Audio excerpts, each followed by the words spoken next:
잘못 쓸 때는 없었어요. 온몸이 다 발진이 생긴 거예요. 엄청 가렵죠. 왜냐면 가려운 게 한 2번 정도, 2번, 3번은 깼으니까 긁으려고.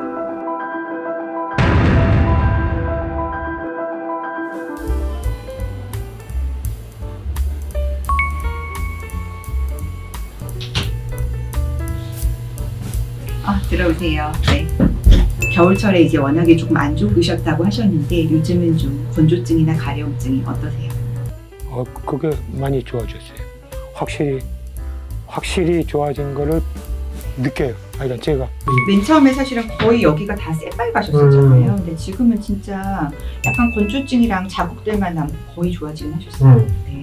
이게 뭐 아토피인지 아니면은 무슨 뭐를 잘못 먹어서 그랬는지 그거는 전혀 몰랐어요. 그래가지고 이제 동네 피부과를 갔죠.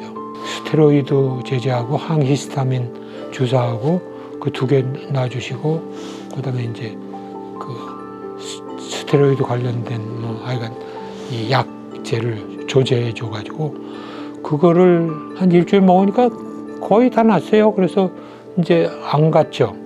그랬더니 그 다음에 또 한 4, 5일 지나니까 또 나는 거예요. 한 2주 정도 지나니까 그냥 온몸이 다 발진이 생긴 거예요. 그래서 이제 세브란스 병원에 오게 됐죠.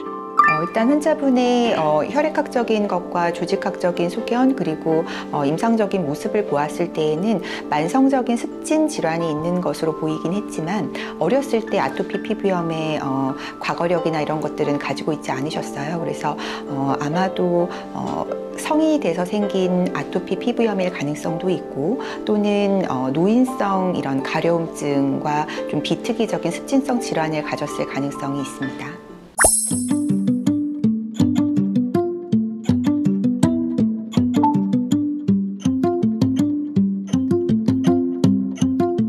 연세가 들게 되면 나이가 많아지시게 되면 이 피부 장벽 기능이 떨어지고 피부 건조증 같은 것들이 생기면서 이런 가려움증들을 더 많이 이제 호소를 하시게 되죠. 보통은 약산성을 이루어야 되는데 그게 점점 올라가면서 조금 이 pH가 잘 맞지 않게 되면 pH가 증가를 하게 되면 우리 피부에서 단백 분해 효소라는 게 있는데 그런 것들의 활성도가 증가하게 됩니다. 그래서 이런 것들이 가려움증을 유발하는 원인이 될 수가 있고 또 피지 분비나 이런 것들도 좀 감소를 하기 때문에 좋은 지질이 감소하고 또 pH가 증가하는 것들 이런 것들이 이제 나이가 드신 분들에서 피부의 장벽이 무너지고 건조증이 생기는 그런 기전이 됩니다.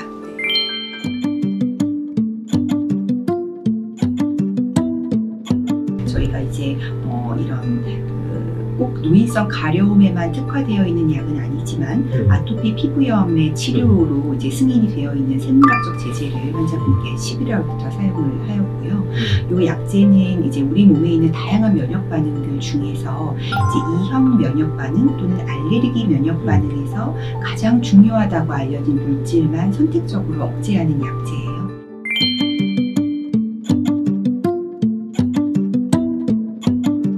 저희가 이 약제를 환자분께 제가 사용을 한 이유는 이게 이제 연세가 드시면서 생기는 이런 비특이적인 가려움증 이런 것들에도 연세가 드시면 면역 반응이 약간 이제 알레르기 면역 반응 또는 E형 면역 반응이 조금 강화되는 그런 모습들을 보이는데 이게 약간 면역의 노화와도 관련이 있고 그런 모습이 아토피 피부염의 모습과 유사하기 때문에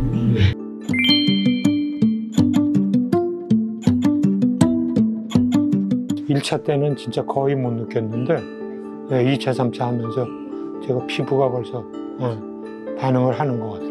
이런 생물학적 제제 또는 항체 제제들이 보통 이제 다른 면역 억제제와 달리 이렇게 첫 치료에 빠르게 반응은 하지 않아도 횟수가 거듭할수록 효과를 보이거든요.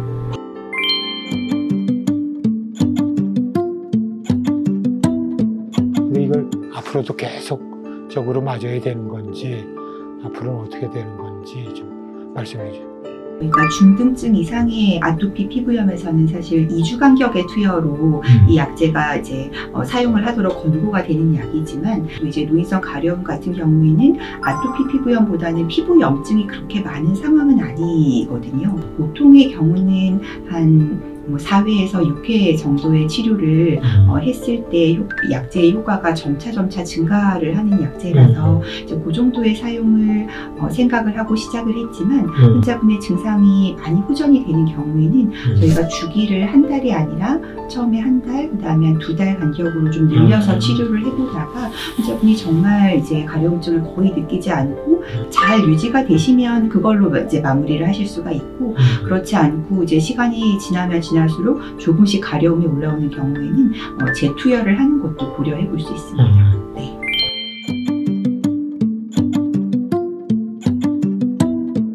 현재 약제는 사실은 이 비특이적으로 면역을 억제하는 게 아니라 알레르기 면역 반응에서 중요한 역할을 하는 물질만 선택적으로 차단하는 거기 때문에 사실은 이런 그 전반적인 그 면역 억제제에 비해서는 훨씬 특히 연세가 드신 분들, 또 다른 약제를 복용하시는 분들 같은 경우에도 안전하게 사용할 수가 있어요.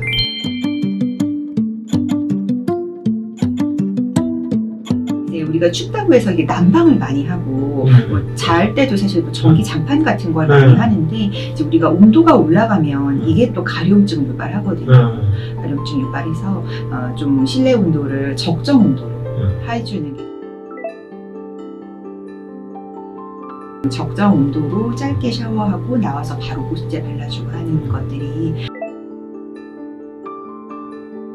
옷도 보면 환자분 그 우울 같은 옷들이 바로 이제 피부에 접촉을 하면 이것도 이제 붉은기라든지 가려움증 유발하게 되기 때문에